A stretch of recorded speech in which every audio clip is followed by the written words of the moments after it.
This is VOA Africa.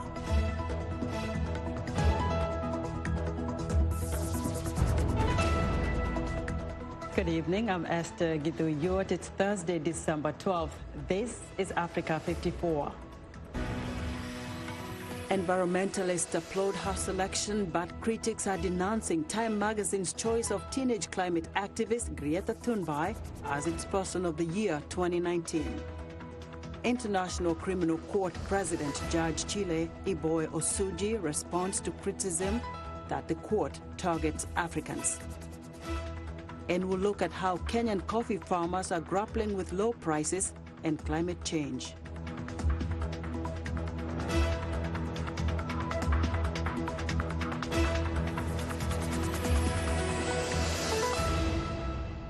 We'll have those stories in a moment, but first, the Nigerian military on Thursday continues to mourn the deaths of 71 soldiers killed during an attack by Islamist militants on a remote military camp, according to an army spokesman. Tuesday's aggression against the military is the worst in recent memory. Africa 54's Vincent Makori has more. Islamist militants have killed 71 soldiers in an attack on a remote military camp in Niger, Army spokesman Colonel Boubacar Hassan said late on Wednesday. It's one of the deadliest assaults ever against the Nigerian military. Le mardi 10 décembre 2019. On Tuesday, December the 10th, 2019, the detachment of the Innate's military reconnaissance post near the border with Mali was attacked by heavily armed terrorists, estimated at several hundred. There followed combat of rare violence, combining artillery fire with the use of kamikaze vehicles by the enemy on the position from 1500 to 1800 hours local time.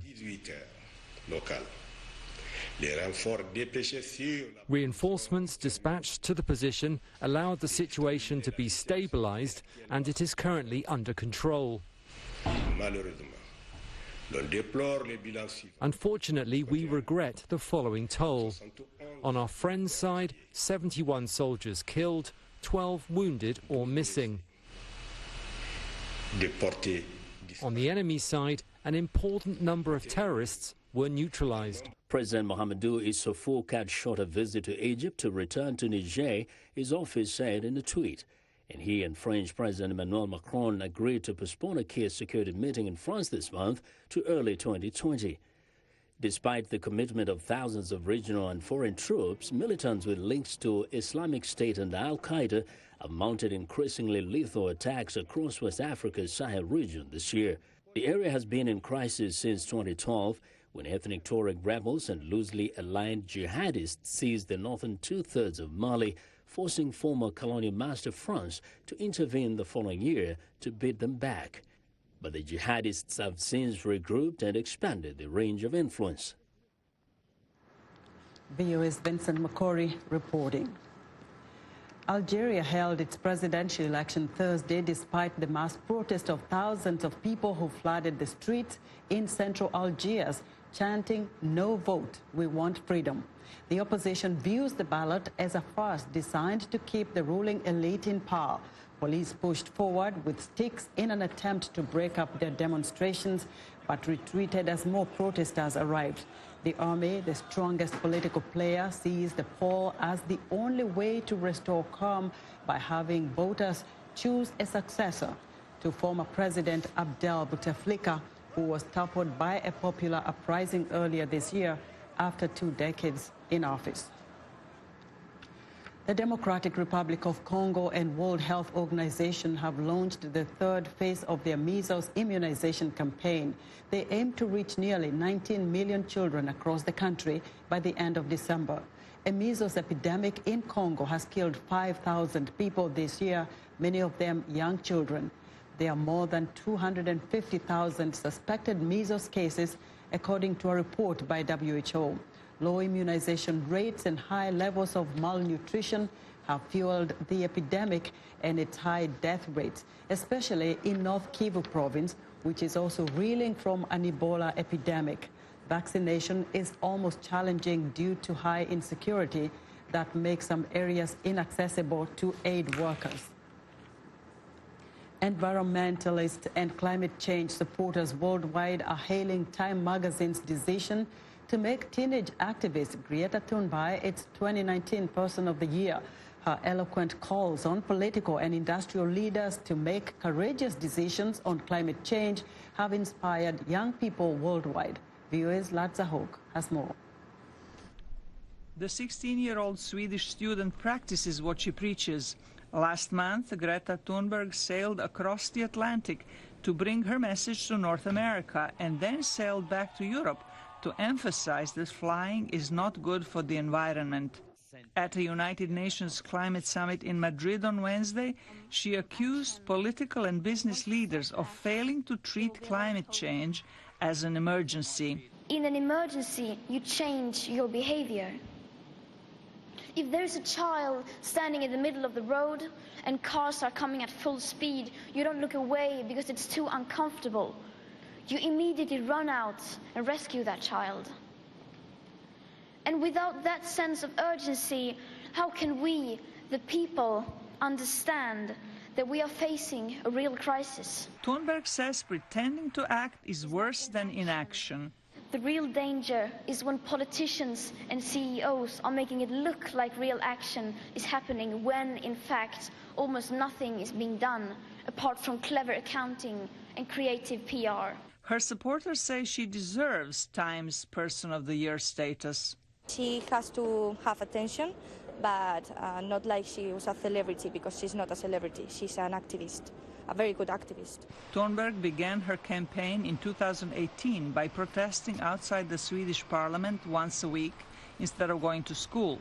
She quickly drew the world's attention with her bold speeches accusing people in power of endangering future generations by ignoring the science on climate change. Thunberg has become a keynote speaker in nearly every major climate forum, including the United Nations, and has inspired young people around the world to stage massive protests demanding action on climate change. But her message is not universally popular. After her emotionally charged September speech in New York, US President Donald Trump tweeted, "She seems like a very happy young girl," likely disparaging Thunberg's serious demeanor. Brazilian President Jair Bolsonaro called her a brat after she condemned violence against indigenous people in the Amazon, and a guest on a Fox News show called her mentally ill, prompting the conservative network to issue an apology. Trump's eldest son, Donald Jr., criticized Time in a tweet for naming Thunberg over Hong Kong protesters. Conservative commentators lashed out at the media for using children to avoid critical analysis and debate on climate. Zlatica Hoke, VOA News, Washington. In part two of Peter Clotty's interview with ICC President Chile Iboe Osuji, the judge rejects criticism that the court targets Africans. He also explains the conditions under which the court will accept cases of allegations of war crimes and crimes against humanity. To me, about under what circumstances will the court decide to pick up a case, apart from the traditional three threshold that has to be met before the court picks up a case to investigate. For example, although Sudan is not a signatory, the court investigated the atrocities committed in Darfur, which effectively led to then President Omar Hassan al-Bashir's indictment by the court. That's a brilliant question, and the one that causes a lot of confusion in the minds of people. Now, for the case to come to be picked up by the court, it needs to come through the referral of somebody, typically the state in whose territory the situation occurred, or the state whose national is accused of wrongdoing. So that's one way. That state may refer a case to the ICC. Another way, and typically these are states parties to the Rome Statute. You are a state party to the Rome Statute. You make the referral. There may be instances where a non-state party to the Rome Statute may still make a referral and basically indicate that they're happy to do that and by follow the judgments of the court. Right. So that's one way of referring a case is coming, states parties referring, or states referring the case. Another way that a case can come to the ICC is if the Security Council refers the case, typically because that situation may have occurred in the territory of a state that is not a state party to the Rome Statute. So under the auspices of the United Nations Security Council mandate for international peace and security, then they get to refer, the Security Council may then refer a case to the ICC. That's the example you cited. Right. Darfur situation was one of those. Another one was Libya. Right. So those instances. So those are the two ways cases come to the ICC. But one of the criticisms is also that the court targets Africans. They say that for a majority of the cases being handled at the court, most of them are African related. As an African yourself, when you hear such criticisms, how do you react to that? I can tell you bluntly that I'm not impressed by those criticisms. It's when people tell me that, I tell them, on whose behalf are you speaking? Are you speaking on behalf of the 800,000 Tutsi victims who were victims of the genocide in Rwanda? Are you speaking on behalf of the how many people in Sierra Leone who were amputated, hands amputated by their fellow human beings who felt they could do that? Do you speak on behalf of these people? Who or are you speaking on behalf of when you say court is targeting Africans, targeting those victims? Or is the complaint that perhaps the court is taking up questions of humanity in which there are African victims?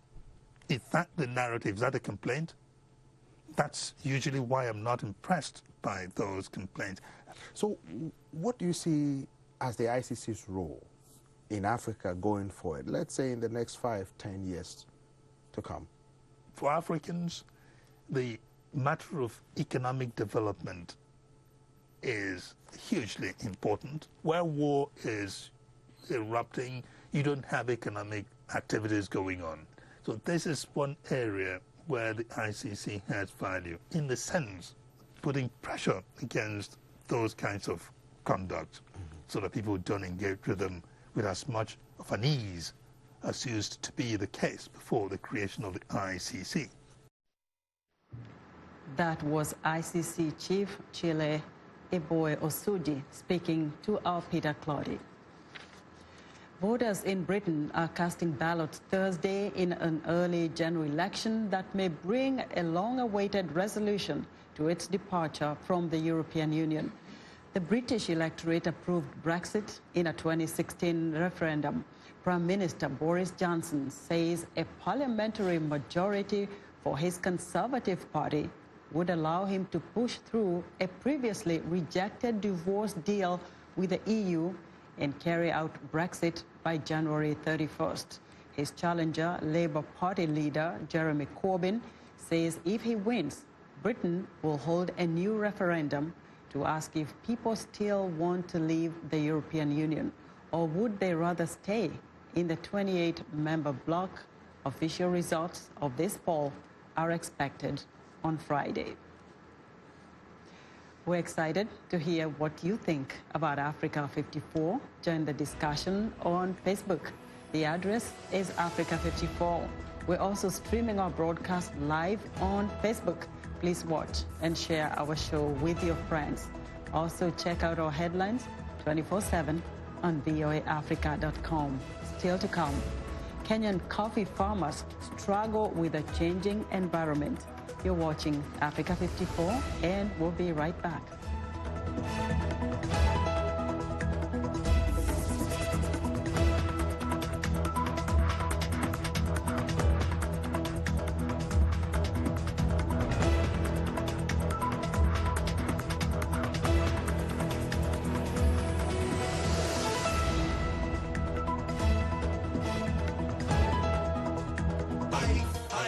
high, you just high, high, high. Nina ukani luka buseni, nachimweo kapena ni malaria.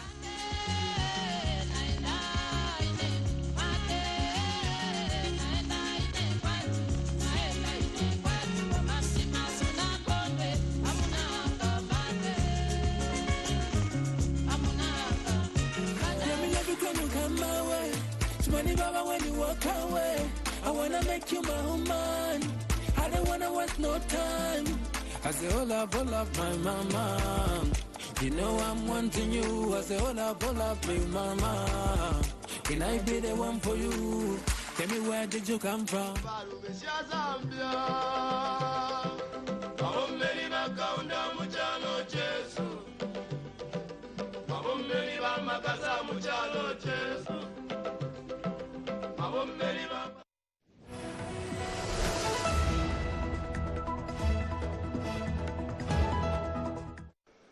I'm Clara Frank, and here's what's trending.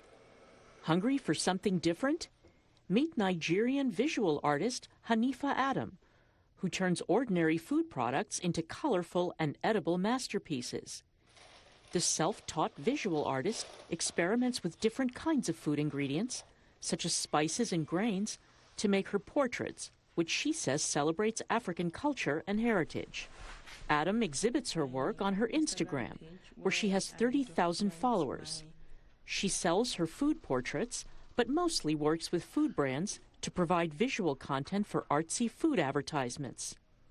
Next up, when Sue Owen was having chemotherapy for breast cancer 14 years ago, she wished for a sanctuary like this one in Canberra, Australia, a place where women could sip tea and become confident without a head of hair. Having a flair for colorful, creative headwear helped, meaning Sue's do's were often admired by other patients receiving treatment at Canberra's Calvary Hospital. Owen filled that need by opening Heads Up. It's a not-for-profit stall filled with wigs, turbans, scarves, and hats, run by a team of volunteers trained by Owen in fitting and styling. Now she's boosting the confidence of more female cancer patients, including the nurse who took care of her. And finally, Berlin-based urban farming startup InFarm is continuing its expansion into the United States, announcing a partnership with supermarket chain Kroger. The technology involves growing plants indoors in trays, using hydroponics, a way of growing plants without soil, in a climate and LED lighting-controlled glass case.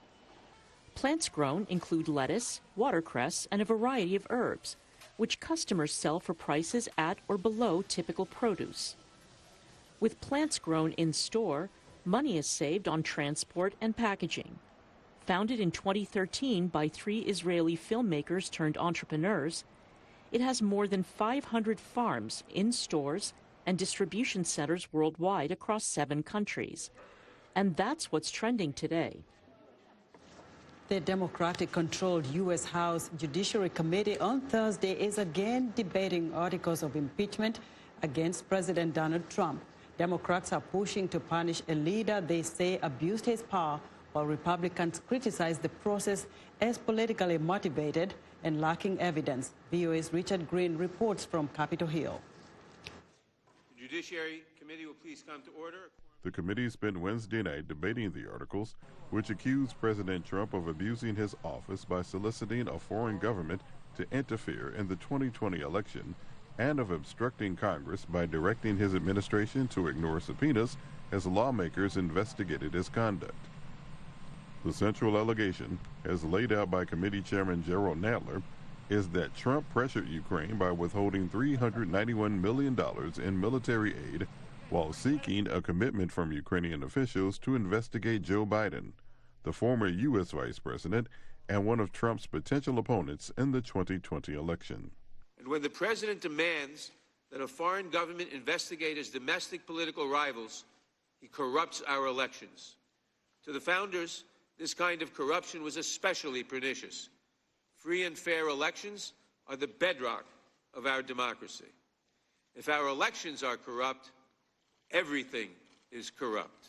The top Republican on the committee, Congressman Doug Collins, said Democrats have wanted to impeach Trump since the moment he took office, and that the facts of the case do not match the allegations they have presented. The big lie that we're hearing perpetrated tonight is one, the end justifies the means. The lie is that the sham impeachment is okay because the threat is so real and so urgent and so imminent. The big lie is that political expediency is honorable and justifiable, and history has shown that to be untrue and dangerous. The debate among the rank-and-file members largely fell among the same sharply divided partisan lines. And I know that nobody is above the law, but the law means nothing if the accused, whether the man who breaks in your house or the president, can destroy evidence, stop witnesses from testifying, and blatantly refuse to cooperate in the investigation. I ask you to name somebody in your family or in your community who can do that. This is not about Ukraine.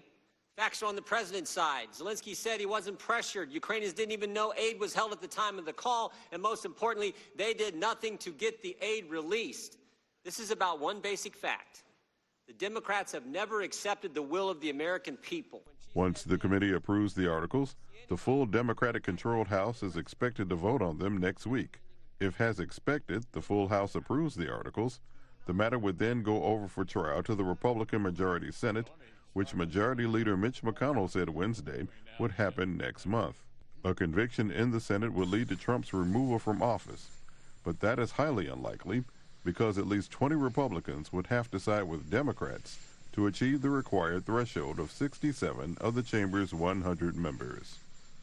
Richard Green, VOA News, Washington.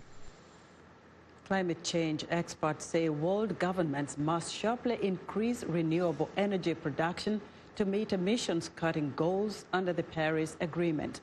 Green energies like wind and solar power are growing rapidly, but not fast enough. From the Spanish village of Maranchon, Lisa Brandt tells us what's at stake for the wind industry. This wintry weather is good news for wind farms like this one. We produce here the energy, the power that one city with 600,000 population is going to need in 1 year. A decade ago, the 104-turbine Maranchon wind farm was the biggest in Spain. Now it's got competition. Spain has Europe's second biggest wind industry after Germany. There's plenty of growth opportunity. The Spanish government wants renewables to generate 3/4 of its electricity by 2030 and 100% by 2050. We can compete against oil and gas and fossil fuels.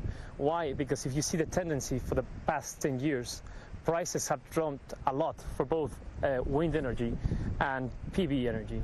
Spanish power giant Iberdrola, which owns the Maranchon farm, generates nearly 1/4 of Spain's wind power. It's also investing in wind elsewhere in Europe, along with the United States, Latin America, and Australia. The company recently announced plans to phase out its last 2 coal plants, although it still supplies gas. By 2050, the International Energy Agency, or IEA, says renewables like wind and sun will provide more than 40% of the world's electricity. One of the most promising areas, offshore wind, could generate more than 18 times the total global electricity demand. But the IEA says overall, the growth of renewables is far below what's needed to reach sustainable energy goals. Wind energy will have a very crucial role in the decarbonization and in the future of electricity. Wind also provides jobs, roughly 300,000 of them across Europe, the world's second biggest wind energy producer after China. Here in Maranchon, residents were initially skeptical about the turbines, but the mayor says that has changed now. They are happy because thanks to the revenues that the windmills bring to the municipality, the town has been able to renovate its water system, sanitation, roads, and not just in the town of Maranchon, which is in the district seat, but in 5 communities that are part of this municipality. Saneamiento, calles, y no solamente en el municipio de Maranchón, que si dijéramos en la capital, sino en 5 pedanías que dependen de este municipio, están todas ellas renovadas gracias a los ingresos que nos dan los molinos. Por lo tanto, la gente hoy día Opposition to wind farms still remains strong in some areas. Environmentalists say badly placed ones can impact some land and marine species. Of course, we have to support renewable energies, but considering the conservation of biodiversity, not only birds, only bats, also bats are being affected. But the industry's biggest challenge may be getting more political support and investment to grow so it can help meet the world's growing energy needs and counter the growing threat of climate change. Lisa Bryant for VOA News, Maranchon, Spain.